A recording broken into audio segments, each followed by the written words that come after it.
Stand by to launch FanStream Sports. 3, 2,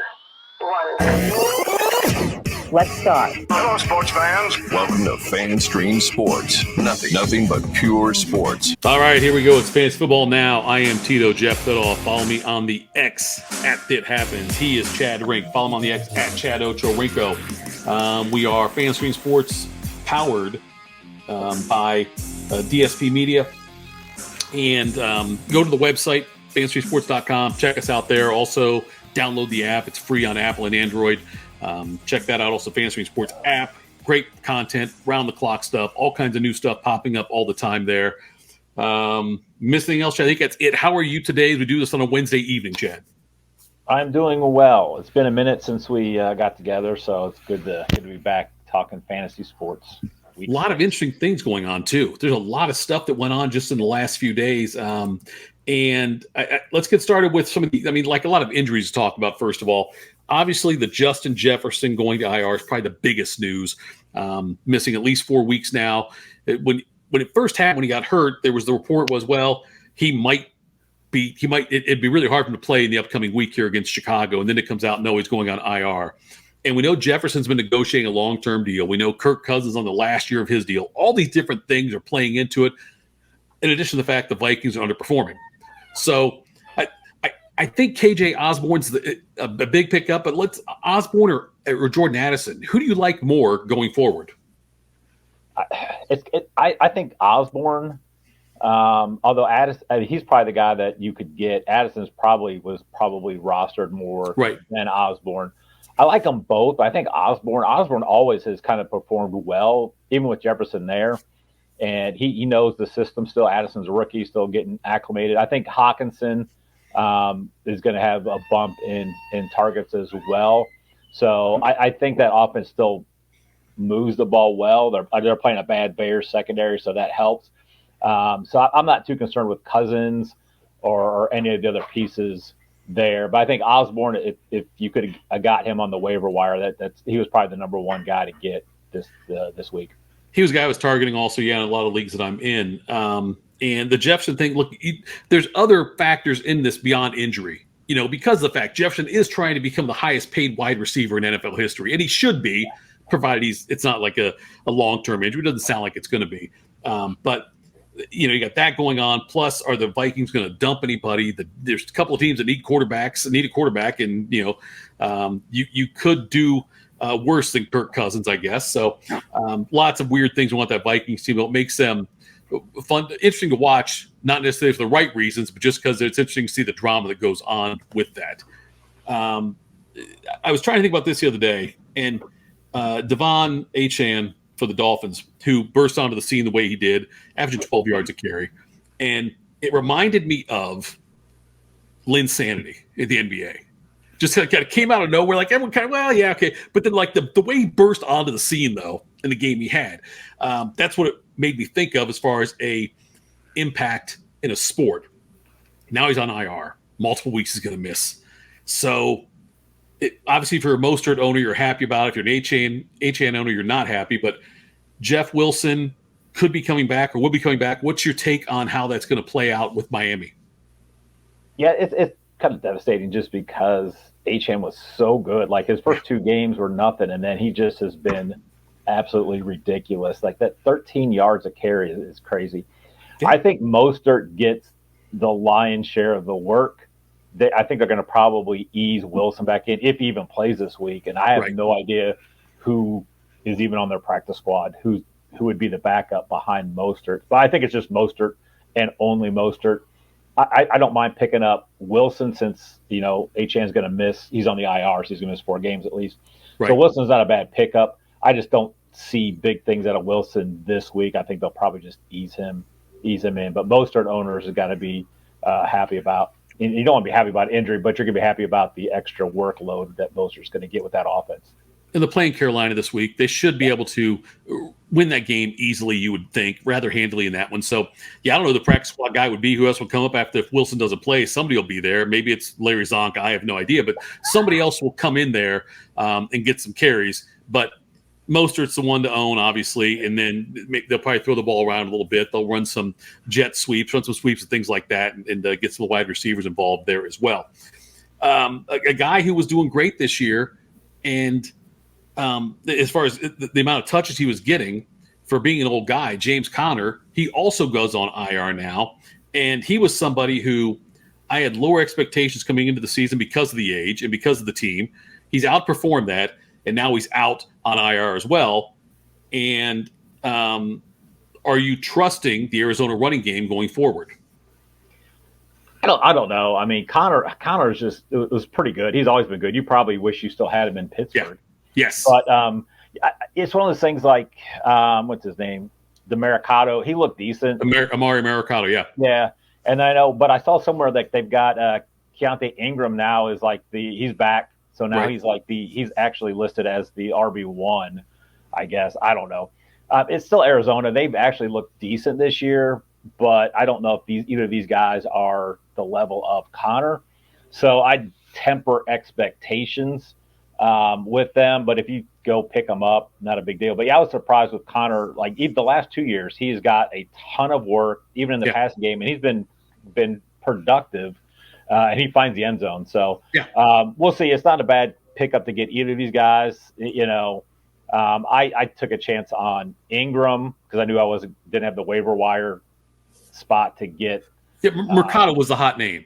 He was, yeah, because Ingram didn't play last week. So I took a chance on Ingram just in case, you know, because he's played there in the past. But, you know, I'm not expecting like Achane type numbers from either of these guys. It's just like, if you need them to fill in, hopefully they won't kill you.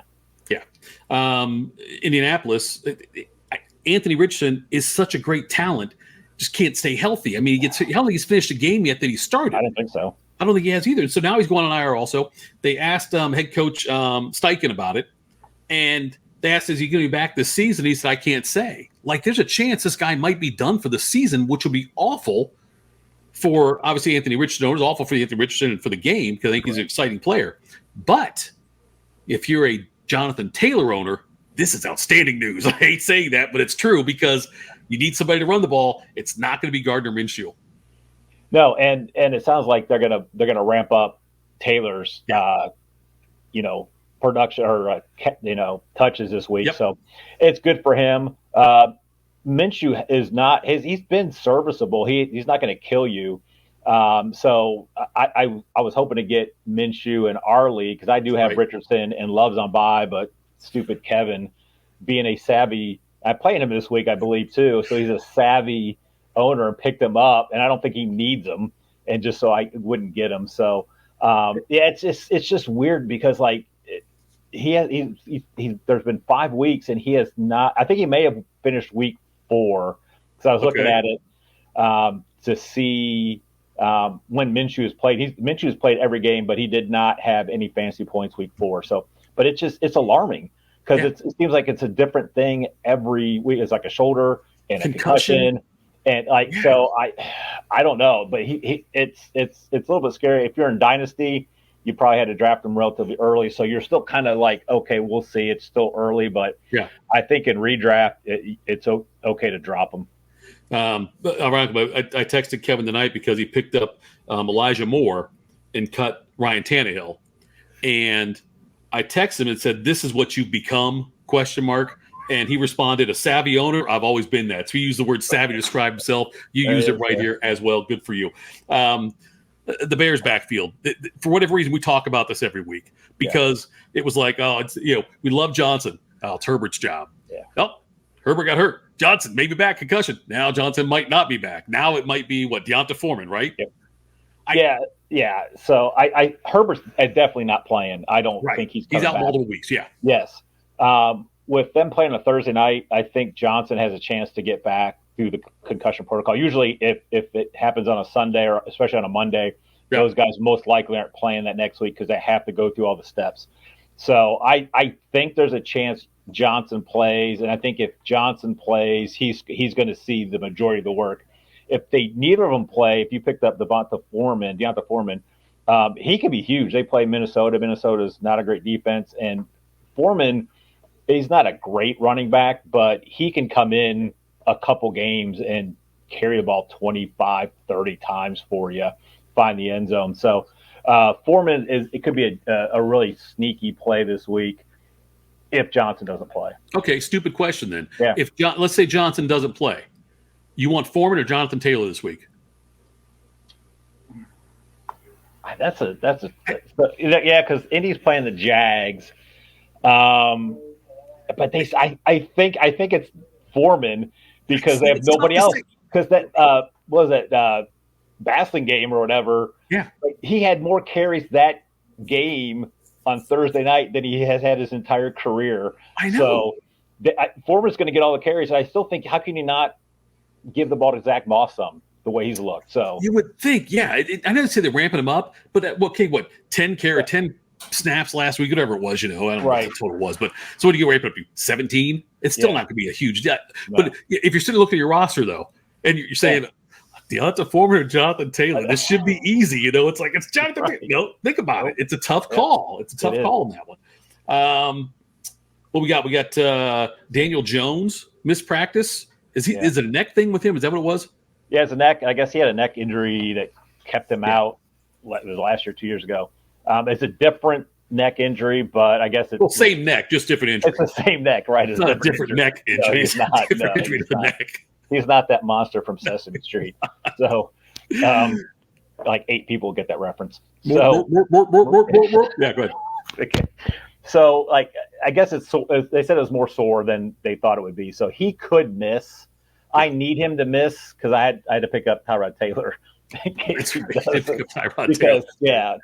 Zach Wilson got dropped, but he can't get picked up in our league. That we have a stupid waiver rule. Yeah, exactly. Stupid. Yeah. So that again, that doesn't matter. No, because Barkley's coming back, and they suck. So, but if you need a quarterback, Tyler Taylor's not a bad because he'll run a little bit. He's a veteran. He's not. He probably won't kill you. It's just the fact that the Giants are so bad that the Giants may kill him. Yeah, that's why I look at it. Like the offensive line sucks. I don't even love Barkley this week. He's on my team. No. I don't love him if he plays this week anyway. I just don't. There's nothing about the Giants to get excited about. They're like, and you would hope the crappy offense would at least have a decent defense. They don't have that either. It's pathetic. Really nice job by them on doing all these things they did with getting Jones on the long-term deal and Saquon on the franchise. Okay, I want to do this with you and get your take on a couple of things here on what you want. Like, who would you rather have for the rest of the season? Okay. All right. So today I can tell you can drop one of these guys on your team. Would you rather have Najee Harris or Ramondre Stevenson? Now, both guys used to factor big time in the passing game, and they don't anymore. Yeah. And Najee Harris, Jaylen Warren breathing down his back, but they also have an offense that can't throw the ball at all. Right. Ramondre Stevenson, same kind of situation, only Zeke Elliott's back there, though. But who would you rather have right now for the rest of the season? I think Stevenson just because I don't trust Zeke. I think you think Belichick might figure it out, but I just think Stevenson will get more reps than Najee Harris will. Just because Warren has been so good. So I'd take Stevenson. I think it's a tougher question than I thought it would be because Stevenson's usage keeps going down. And like I said, a big thing about Stevenson was he was targeted in the passing game a lot. And that's not happening anymore with them. But that's all part of their offense sucks. Like, I don't know which offense sucks more, honestly. I don't know if it's the Patriots Steelers. Which offense is worse? I think I'd rather the Steelers offense.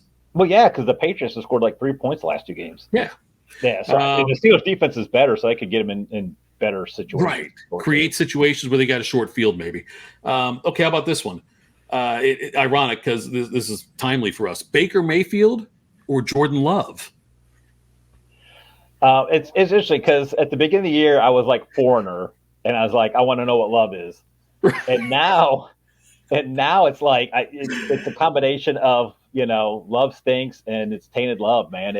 I think it's Baker. Because I thought early in the year maybe Trask could be a thing, but Baker's look decent. And Love's got the weapons. It's just that offensive line's not good. They look terrible against the Raiders. Yeah, they did. And he's a couple games in a row now. He has not looked good. So I would take Baker, which we could talk. We could go through the trade mind later on at the end. I think I like Mayfield also. And I know that we've had spurts in Mayfield's career where he's looked good for a little while, and then something happens, it all falls off. And I think he's beyond that now. I feel like with Godwin there when he's healthy, Evans when he's healthy, you've got a decent running game there as well. I think that there's more stability around him now, lower expectations. In Cleveland, he came in as going to be this guy who were going to the playoffs, doing all these things. I'm going to bring Cleveland back on the map and all that stuff. Yeah. And then he got humbled. And I think that humbling was good for him. I think the first outing with the Rams last year, when he rallied them for a Monday night win, that was good for his psyche. And I feel like he's in a different place now. And I think, Mayfield's confidence is a lot higher than Jordan Love's right now. And they could win that. They could win that division. I think what are they 3-1, and so they're not going to go to Trask unless Baker gets injured. I don't think. All right, here comes another one. Then Deontay Johnson, who has said he's going to play after the bye week. He said, "I'm coming back." He's been on IR for the Steelers. Or Jordan Addison. I think it's Johnson. I think when he's back, he's going to be a target hog. And Addison still these next 4 or 5 weeks. Mm-hmm. He could have some big weeks, but I think once Jefferson's back, he kind of goes to his role. Plus, Johnson, they've already had their bye. So, right. So you give them. Well, they have their bye this week. Yeah. So, I think Johnson, and I think that's probably the easiest one that we've had so far to determine. I think the difference is, I know usually we're talking PPR. If it's a full point PPR, it's Deontay Johnson. Yep. If it's a half point PPR or no PPR, I might lean Addison just because I think they're going to be behind and have to throw a lot. And I trust Kirk Cousins and Minnesota's offensive coordinator throwing the ball more than I do Matt Canada and Kenny Pickett in that offense. By the way, did you see the Penguins game? Was it last night? They were Fire Canada. They were chanting that. Fire Canada. You got to love the Pittsburgh fan base. Outstanding. I loved it. All right, we'll do a quarterback one now. Okay. Kirk Cousins or Dak Prescott? I still think Cousins, because I don't think the Vikings are going to trade him. I mean, if they go 0-7, maybe, but then if they do, they're going to trade him to a contender. So I still think Cousins is there. I don't think Prescott's horrible, but I like Cousins. The stat that I heard, I think in Cousins' 4 interceptions he threw this year, he did not target Justin Jefferson on any of them. And, we know he throws to Justin Jefferson a lot. So that's a big security blanket gone for him. And so my answer is going to be based on whether Kirk Cousins can develop the rapport necessary. And I've already talked up Osborne and Addison. But if he can develop that without the turnovers, that's the key. Dak Prescott should have great chemistry. He had a lot of turnovers already as well. I think I go Dak only because I feel like I want to see the offense without Justin Jefferson. That's the part that just concerns me a little bit. I want to see what they look like. The running game's been ineffective. Madison has been great. Akers has been, just okay, not great. The saving grace actually could benefit a lot from this is Hawkinson. Yeah. Oh, yeah. I think, he'd be a good safety blanket, and, he's always open. I was listening to the Dan Patrick show earlier today, and they were talking about the Deshaun Watson situation.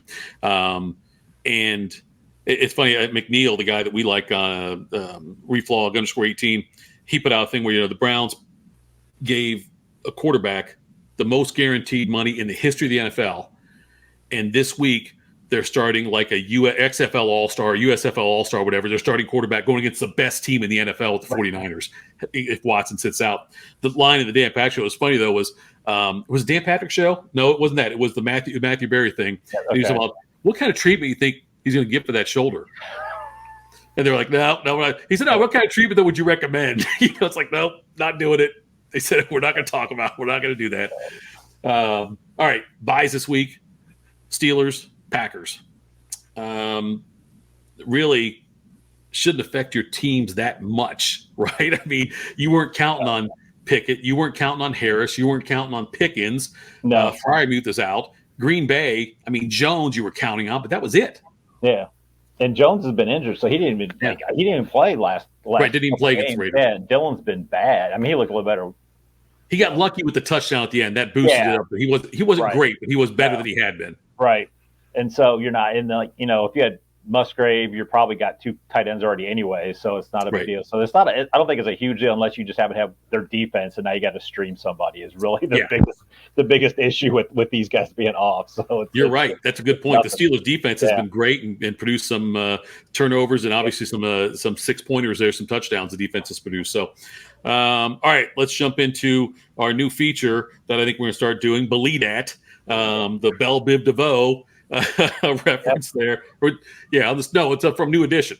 New Edition, yeah. But Bell Biv DeVoe, we're in New Edition. In New Edition, to be fair, yes. Yes. And Ronnie, Bobby, Ricky, Mike. And then Johnny Ricky, I know that. Yeah, it's Ricky Bell. Yeah. So I wonder if he's named after the Tampa Bay, the USC running back. Oh, maybe. I don't know. He might have. I just thought about that. I'll have to do some Googling. I know it's Michael Bivens. You know that. And then Ronnie DeVoe. Yep. Ronnie, Bobby, Ricky, Mike. You also had Johnny Gill. Johnny Gill came in after Bobby Brown, and after then Bobby Brown left. Ralph Tresvant. His solo album was good. It was. His first one was. Yeah. But they did the Ghostbusters thing, and he went to hell after that. Hey, listen, if you're going to be a hip hop star or a rapper at all, it never works out. It didn't work out with him. They were Vanilla Ice, not that he was great anyway. The Go Ninja or Go Turtles, whatever. Yeah, whatever. That never works out. Never works out. Do it. Don't do it. No. Okay. First one. What do you want to go with? Like the Kamara. Believe that. Yeah. Alvin Kamara. Yep. Is his return bad for Chris Olave? It looks like it so far. He's had 3 receptions for, I believe, a total of like 10 yards. Is that all it's been? Yeah, it's been bad. It's been bad. He had 1 reception, 2 receptions, and I think he had under 10 yards both games. Right. So far it looks like it. So maybe it might be like this. The Saints offense is not as good as we had thought it was going to be at this point. And like Michael Thomas, like I dropped him for Osborne in a league that I was in because I thought he's just not getting the kind of target. So it might be like, I don't know if you'll see the 8-10 reception games anymore. Yeah. With Kamara now back, but yeah, I'm not, saying, sell Olave, even though I might be. You might be. That's right. I might be. Yeah. But like, I think it might. I think it is. Anytime you get like a pass catching back that's capable of getting 13 receptions in a game, it's going to be bad for the wide receivers. Where I would only push back on that a little bit is the fact that, we saw Kamara had the 13 catches for 33-yard game, and you wonder if teams will start scheming against that happening, which might open things up if teams overcompensate on stopping the short pass like that, the little dump off passes, which obviously got to be a dump off pass if he's averaging less than 3 yards to catch. But having that might open things up for Olave a little bit. But look, I'm rooting hard for Carr because I hate Josh McDaniels, and I don't look right for getting rid of Carr. Now, he's going to be wrong for Garoppolo and wrong for Aiden O'Connell. He's going to be wrong probably, I think, and it's all said and done there anyway. But I don't want to be right about Derek Carr. Yeah, David is brother. Yeah. I like the Carr boys. The Carr, okay. I like them. Yeah. All right, let's go to your Bears. Okay. And we saw obviously the huge performance by Justin Fields with DJ Moore recently. And is it something now that is going to be ongoing? Do you think that they have something figured out to where you'll consistently want both guys in your lineup every week? I think for the next several weeks, because their schedule is not good. Like I think they can rattle off 3 wins in these next 4 games. The problem is going to be is if defenses start doubling more and make Fields go somewhere else, because I don't know still how good Fields' second, third reads are. Mm-hmm. So I think Kmet, he's going to be there. He's missed Mooney a couple times, and especially if the run game, like I know they may not have to, put 8 in the box against Deonta Foreman. So right. I think it's real because I think DJ Moore is ultra talented and is probably one of the better receivers in the game. So I think it's a good connection. I just don't expect like eight receptions, 100-yard games all the time because I still think that team likes to run. But it's nice to see that they're trying to feed him the ball. So we talked at the end of the last one about the conundrum with Dallas and San Francisco, because like we talked about, they both have got great defenses, but they both have very competent offenses as well. And we said they're both, start like you normally would, doesn't matter. Yeah. And it turned out San Francisco just absolutely mauled Dallas. Dallas's offense was pathetic. Tony Pollard, I don't think has scored a touchdown yet this year, which has got to change. That's somebody I'd be targeting too, by the way, if you're looking to make trades, because that's got to turn around with how many touches he gets. But San Francisco's defense is so much fun to watch the way they attack, and I can't wait till they play Philly. It's going to be a great game whenever they match up. And so, but I was looking at, I don't see a game like that this week where, you got a couple of like either strong offenses or offense/defense teams going against each other. The one I could get closest to was the game out in London, Baltimore at Tennessee. And Tennessee does a great job of stopping the run, and they're going to force Baltimore to pass the ball. And obviously Baltimore's got a decent defense as well. They shouldn't have lost the game to Pittsburgh last week. But how do you feel about the offenses? Like, I think Tyjae Spears is a better start than Derrick Henry. I think he is anymore. Yeah. On the side of the ball, like Justice Hill for Baltimore, I think he's going to get more carries, get more touches going forward than Gus Edwards is. But what's your take on the offenses for those games? Must start, must sit guys? Obviously the guy, your normal guys, you're starting like Lamar, right. You're starting D-Hop. I do like Spears because I think Henry is now reliant on having to break a long run and getting in the end zone to be any kind of, and they're giving Spears some looks too. It's not like he's not just out there on a couple plays. So I like Spears as a flex play. That Baltimore D is good though. I tell you, there's a guy I picked him up, and so I don't know anything much about him. Well, that's a good pickup then. It is. It's a great pickup when you don't know about a guy. Right. I'm in the wrong one. It's the I think Jeremy Lin. This Jeremy Lin. I don't even know his name. His name is Ingram. It's the running back that's coming off. Keenan Ingram or Mitchell. This is K. Mitchell. I should remember it's Kevin Mitchell. This is good fancy stuff. Keaton Mitchell. Okay. That's how you play it, because then it's like if he goes off, you're like, man, this dude, he knew about it. If he doesn't, like, I had no idea who he was. So it was my kid got on my computer. Right. Yeah. I didn't do it. Keaton Mitchell. So I guess he looked good. He actually looked good in the preseason. I saw some stuff. So he's coming back. It's just adding to that backfield. So I Baltimore short. I think it's Lamar Jackson and Mark Andrews, and you really don't. I guess Flowers. I don't mind Flowers as a player. I don't mind. It's just they were going to open up this Baltimore offense. It could be some big passing epiphany now, and it hasn't happened. No. I mean Flowers had a couple of moments, but it hasn't really blown up. Yeah. So that game is just, I don't like that game from a fantasy side at all, unless it's like Jackson, Andrews, and then if you had to play Spears, like you said, with the bye weeks that what they are, you really don't. You're probably starting who your starters are, anyways. So I think the one game that is the night game is the Jets and no, it's Bills. the Giants at the Bills. No, not Monday night, but like an afternoon game. Late game, Philly Jets. Philly the Jets, because those two defenses are good. The Jets offense obviously isn't, but like Breece Hall was good last week. So I think the Jets. I think with Sauce Gardner, he can. This is going to be a big test for him if he's going to clamp down AJ Brown. And then if they can do that, and if they can stop the run, this could be a closer game than people might think. A couple of strategy things, by the way. Just we'll hit on this real quick before we talk about this trade we're talking about. But if you're 4-1 or 3-2, if you look like you're even 5-0, if that's where you're at. You can go to the teams that are lower in your division, lower in the league, go to the 1-4, 0-5 team.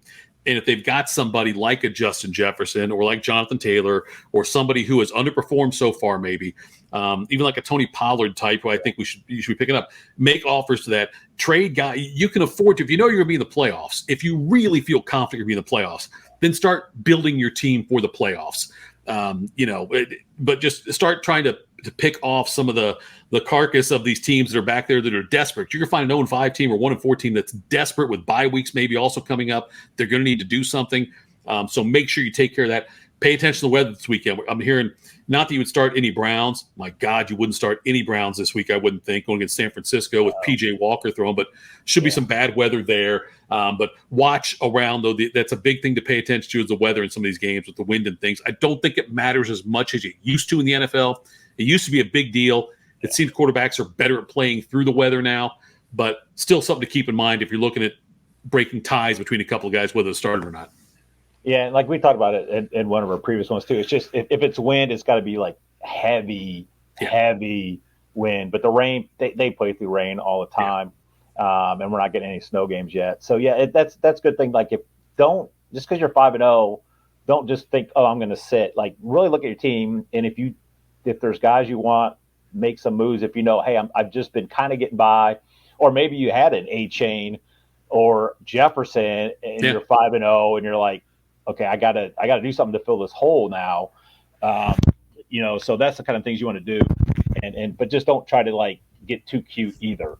Well, now you are 2-3 right now in our league, and you need to get another win this week. It's a divisional game for you against Kevin, against Cobra Kai, and you need a quarterback. So you approached me about this deal. If I'd be interested in talking about this, it wasn't an official offer, but you offered. It was the way we're looking at it right now, the principles of right now, it would be Baker Mayfield and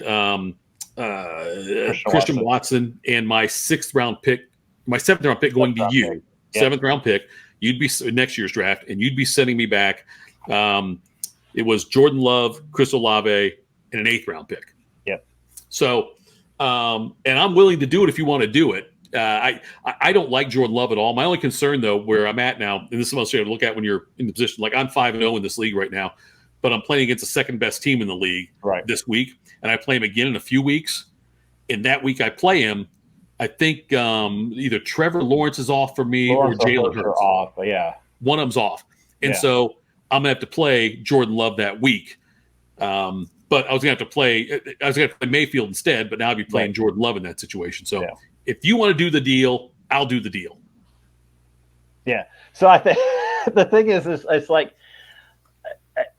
it's one of those weird ones because I like Olave, I think, better than Watson, especially in our system, because I don't think Watson's going to be the reception guy that Olave could be. Okay. But I need a quarterback. And my only other options now are, do I pick up the great P.J. Walker?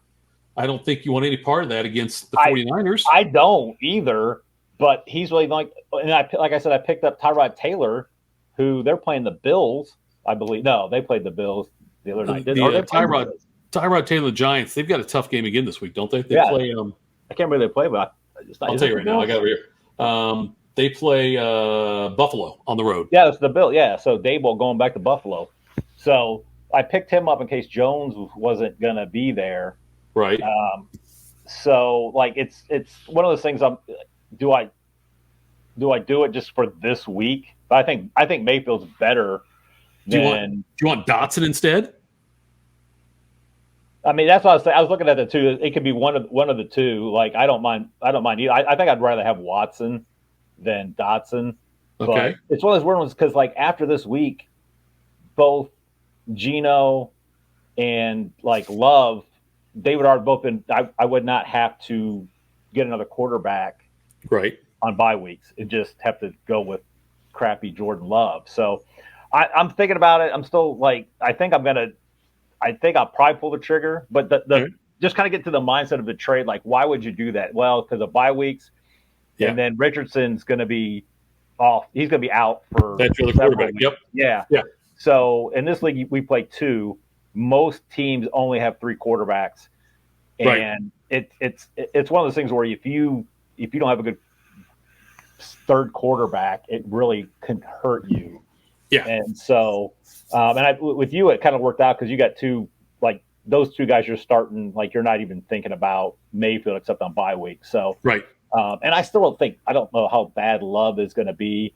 So I think I may do it. Like I said, because then my other thing was because it's a keeper league. Right. And number one, like my quarterbacks all suck. So, it's Geno, it's Love, and it's Richardson. Richardson's a free protect. So I was going to have to keep either Geno or Love.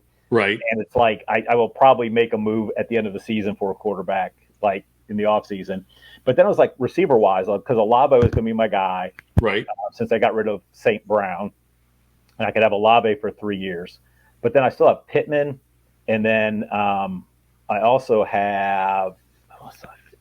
I'm in so many freaking leagues. I should know this one, but there's another guy I was thinking. I was like, I could keep. Oh, DJ Moore. So I bet you know your Cincinnati league like the back of your hand. I know. So, and I got defensive guys too, but DJ Moore. So it's DJ Moore. I got DJ Moore in both leagues. So right. So those are both guys that I wouldn't mind as keeper wide receivers. They would just be 1 year less than Olave. So that was the other thing. If I get rid of Olave, do I have a keeper wide receiver? And I do. So for the three people that watch this, and then the thousands, I think, that still listen. Thousands. Let's go ahead and make it an official deal on air live. All right, here we go. But you'll see it recorded on Thursday. All right, so you want Watson. Yes, and Watson and Baker and the 7. Watson and my 7 for your 8. Love, Olave, and Olave. Yeah. Done deal. There we go. It's a hell of a way to end this thing. We'll knock one out again. By the way, let's get real quick. Kansas City's playing Denver on Thursday night, so this will be out before that game, obviously. Right, yeah. So, Kelsey, questionable. Looks like he's going to play, though. If he plays at all, even if it's like a limited thing, you've got to start him, I think. It's still limited. Kelsey's better than any other tight end out there, almost any other tight end you would have an option to play. But you're starting your normal Chiefs. I think that Pacheco is due for a decent game. I think Rice is a guy you want to get also, the wide receiver there. I think he's going to start blowing up as well. On Denver's side, I don't think I got anybody. Nobody, right? I mean, no, it's going to be a Kansas City smash. Yeah, like it should be. I think Pacheco is going to be huge. Yeah. Here's I got I'll tell you this right now. I got Pacheco at captain, Mahomes, McKinnon, Rice. I'm going 4-2 because I think Pacheco is going to be a very popular captain. I'm going Mims, hoping he gets some long reception. Right. And then I'm going to P. Ryan sneak one in. So that's my DFS lineup. There you go. I've got a 3-leg parlay of taking Kansas City minus 16.5. I almost went for 20, and I'm like, I'm not going to go. So I would say 16.5, Pacheco over 100 yards rushing, and Kansas City over 34.5. It's a plus 850. Put $10 on it, plus a 50% boost. So it could be $137. So, well, I saw in Vegas the other day, or I read this in Vegas, that you can't do it in Vegas. I think that you can't bet like DraftKings in Vegas, things like that. But I saw the story in the Las Vegas Review Journal that a guy put $93 on Michigan's quarterback. The name escaped me now. I should know. Michigan's quarterback and scoring 2 touchdowns. Okay. And the Michigan defense scoring 2 touchdowns. And they both hit, and it paid like $16,000, some ridiculous number. Oh, yeah, because all those are crazy odds. So those are kind of fun to do. Cade McNamara, that's what I was thinking of, yeah. Okay, yeah. So those are fun to do. So that gives me a little bit of edge on there. But I do like Rashee Rice. I think they're going to start targeting him, and they realize he should be their number 1. So it should just be a blowout. So I wouldn't probably play too many Broncos, but the Chiefs' D's isn't horrible. You know, Wilson's looked okay. So, I just don't think they're going to score a lot. I don't think so either. All right, that's it, Chad. We'll do another before the weekend, and we'll knock one out either solo or together with some updates on rankings and more injury news. Follow him on the X at Chad Ochorenko. I am at Fit Happens. This is Fantasy Draft Sports powered by DSP Media. Chad, have a great night, brother. You too, man.